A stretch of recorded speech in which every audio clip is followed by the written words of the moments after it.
ಈಗಾಗಲೇ ರಾಜ್ಯದಲ್ಲಿ ವಕ್ಫ್ ವಿವಾದ ಒಂದು ದೊಡ್ಡ ಮಟ್ಟದಲ್ಲೇ ಚರ್ಚೆ ಕೂಡ ನಡೀತಿದೆ. ಇದ್ರ ವಿರುದ್ಧ ಬಿಜೆಪಿಯವರು ಕೂಡ ಸಾಕಷ್ಟು ಪ್ರತಿಭಟನೆಯನ್ನು ನಡೆಸಿದ್ದಾರೆ. ಇದು ಒಂದು ಕಡೆ ಪ್ರಕರಣ ಆದರೆ ಮತ್ತೆ ಇನ್ನೊಂದು ಕಡೆ ಮೊನ್ನೆ ಅಷ್ಟೇ ರಾಜ್ಯದಲ್ಲಿ 3 ಉಪಚುನಾವಣೆಗಳ ಫಲಿತಾಂಶ ಕೂಡ ಹೊರಬಂದಿತ್ತು.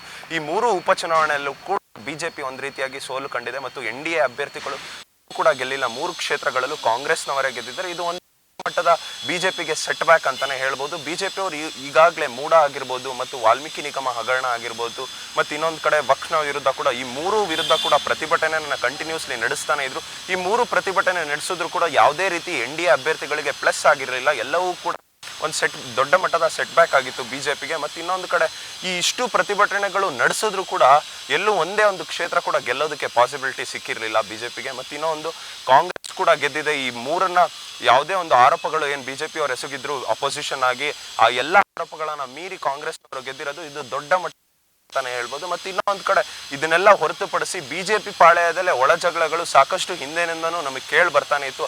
ಅದೇ ರೀತಿ ಈಗ ಕೂಡ ಮುಂದುವರಿತಾನೆ ಇದೆ.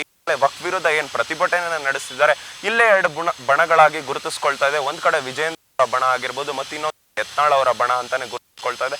ಈಗಾಗಲೇ ಅವರ ಬಣ ಕೂಡ ಈಗಾಗಲೇ ವಕ್ಫ್ ವಿರುದ್ಧ ಸಾಕಷ್ಟು ಪ್ರತಿಭಟನೆಗಳು ಕೂಡ ಮಾಡೋದಕ್ಕೆ ಶುರು ಹಚ್ಕೊಂಡಿತ್ತು ಮತ್ತು ಅದರ ವಿರುದ್ಧ ಈಗಾಗಲೇ ಪ್ರತಿಭಟನೆಗಳು ನಡೆಸಿತ್ತು. ಮತ್ತು ಸೆಂಟ್ರಲ್ ಮಿನಿಸ್ಟರ್ ಆದಂತಹ ಶೋಭಾ ಕರಂದ್ಲಾಜೆ ಅವರು ಕೂಡ ಅದಕ್ಕೆ ಕೊಟ್ಟಿದ್ರು. ಮತ್ತು ಈಗಾಗಲೇ ಅದನ್ನ ಹೊರತುಪಡಿಸಿ ಈಗ ಮತ್ತೆ ಇನ್ನೊಂದು ನಿರ್ಧಾರ ಕೂಡ ತಗೊಂಡಿದೆ ಬಿಜೆಪಿ. ಅಂದ್ರೆ ವಿಜಯೇಂದ್ರ ಅವರ ಬಣ ಈಗಾಗಲೇ ರಾಜ್ಯಾಧ್ಯಕ್ಷರಾಗಿರ್ತಾರೆ ವಿಜಯೇಂದ್ರ ಅವರು. ಅವರ ಬಣ ಒಂದ್ ರೀತಿಯಾಗಿ ಇನ್ನೊಂದು ಪ್ರತಿಭಟನೆ ನಡೆಸೋದಕ್ಕೆ ಪೂರ್ಣವಾಗಿ ಸಿದ್ಧತೆಯನ್ನ ಕೂಡ ನಡೆಸ್ಕೊಂಡಿದೆ. ಮತ್ತು 3, 4, 5ನೇ ತಾರೀಕು ಡಿಸೆಂಬರ್ 5ನೇ ತಾರೀಕುವರೆಗೂ ಕೂಡ ರಾಜ್ಯದ ಪ್ರತಿಯೊಂದು ಭಾಗಗಳಿಗೂ ಕೂಡ ಭೇಟಿ ನೀಡಿ ಯಾವ ರೀತಿಯಾಗಿ ವಕ್ಫ್ ಆಸ್ತಿಯನ್ನ ಪಡ್ಕೊಂಡಿದ್ದಾರೆ ಅಂತ ಎನ್ಕ್ವೈರಿ ಮಾಡಿ ಅಲ್ಲಿ ಒಂದು ರೀತಿಯಾಗಿ ಪಾದಯಾತ್ರೆ ಅಥವಾ ಅಲ್ಲಿ ಹೋಗಿ ಸ್ಥಳಗಳಿಗೆ ಭೇಟಿ ನೀಡುವ ಮೂಲಕ ಒಂದು ರೀತಿಯಾಗಿ 3 ಟೀಮ್ಗಳಾಗಿ ಡಿವೈಡ್ ಕೂಡ ಆಗಿದೆ. ಇದಕ್ಕೂ ಮುಂಚೆ ಇವತ್ತು ಅಷ್ಟೇ ಒಂದು ದೊಡ್ಡ ಮಟ್ಟದ ಬೆಳವಣಿಗೆ ಕೂಡ ನಡೆದಿದೆ ಬಿಜೆಪಿಯಲ್ಲಿ ಅಂತಾನೆ ಹೇಳ್ಬೋದು. ಯತ್ನಾಳ್ ಅವರು ಸೀದಾ ಬೀದರ್ಗೆ ಭೇಟಿ ನೀಡ್ತಾರೆ. ಅಂದ್ರೆ ಅವರ ಬಣದಲ್ಲಿ ಗುರುತಿಸ್ಕೊಂಡವರು ರಮೇಶ್ ಜಾರಕಿಹೊಳಿ ಅವರಾಗಿರ್ಬೋದು, ಪ್ರತಾಪ್ ಸಿಂಹ ಅವರಾಗಿರ್ಬೋದು, ಮಧು ಬಂಗಾರಪ್ಪ ಅವರಾಗಿರ್ಬೋದು, ಈ ರೀತಿಯ ಬೇರೆ ಬೇರೆ ನಾಯಕರು ಕೂಡ ಇವತ್ತು ಬೀದರ್ನಲ್ಲಿ ಹೋಗಿ ಅಲ್ಲಿ ಒಂದು ದೇವಸ್ಥಾನಕ್ಕೆ ಭೇಟಿ ನೀಡಿ ಅಲ್ಲಿ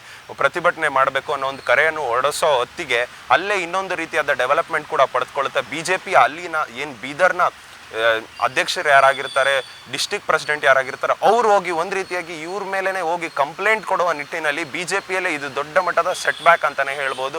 ಒಂದ್ ಕಡೆ ರಾಜ್ಯದ ನಾಯಕರು ಯಾರಿದ್ದಾರೆ, ರಾಜ್ಯದ ಬಿಜೆಪಿ ಏನಿದೆ ಅವರು ಹೋಗ್ಬಿಟ್ಟು ಯತ್ನಾಳ್ ಅವರ ಬಣದ ವಿರುದ್ಧ ಅವ್ರು ಪ್ರತಿಭಟನೆ ಮಾಡಬೇಕಾದ್ರೆ ಬಿಜೆಪಿಯವರೇ ಹೋಗಿ ಬಿಜೆಪಿ ಅವರ ವಿರುದ್ಧ ಹೋಗಿ ಕಂಪ್ಲೇಂಟ್ ಕೊಡೋದು ಇದು ದೊಡ್ಡ ಮಟ್ಟದಲ್ಲಿಗೆ ಕಾಂಗ್ರೆಸ್ಗೆ ಪ್ಲಸ್ ಆಗುತ್ತೆ. ಮತ್ತು ಇನ್ನೊಂದು ಕಡೆ ಇದು ಬಿಜೆಪಿಗೆ ಒಂದು ದೊಡ್ಡ ಮಟ್ಟದ ಮೈನಸ್ ಅಂತಾನೆ ಹೇಳ್ಬೋದು. ಇದೇ ರೀತಿಯಾಗಿ ಬಣದ ಫೈಟ್ ಕೂಡ ಬಿಜೆಪಿಯಲ್ಲಿ ಜೋರಾಗಿ ಅವಾಗ ನಡೀತಾನೆ ಇರುತ್ತೆ. ಮತ್ತು ಇದನ್ನ ಮೀರಿ ಈಗ ಫೈಟ್ ಕೂಡ ಸ್ಟಾರ್ಟ್ ಆಗಿದೆ.